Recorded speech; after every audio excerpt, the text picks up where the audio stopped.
தமிழக வெற்றி தலைவர் அவர்களே, இந்த பதவி உங்களுக்கு தான். உங்களுக்கு இந்த அரசியல்லாம் செட்டே ஆகாது. ஆமா, மக்களுக்கு நல்லது பண்ணணும்னு நினைச்சு நீங்க வந்தா you are unfit for that. சரி, ஓகே, நீங்க ஃபிட்டா இல்லையான்னு இப்ப தெரியும் பாருங்க.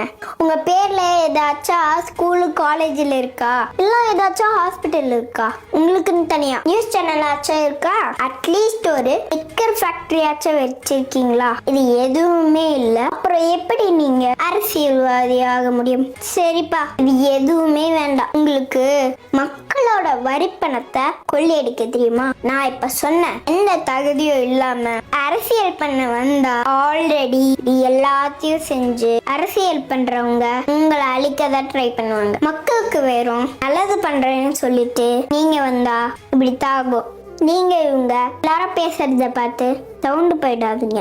தைரியமா இருங்க. உண்மையெல்லாம் சீக்கிரமே வெளியே வரும். காலமும் நேரமும் எல்லாத்துக்கும் எல்லாரும் கண்டிப்பா பதில் சொல்லணும். சொல்லியே ஆகணும். அரசியல் பக்கமே போகாதவங்க கூட இன்னைக்கு அரசியல் பேசுறாங்க. என்னையும் சேர்த்துதான் சொல்றேன். அதுக்கு காரணம் நீங்க மட்டும்தான். இந்த மாதிரி சின்ன குழந்தைங்கள இருந்து பெரியவங்க வரைக்கும் அரசியல் பேச காரணமே நீங்க தான்.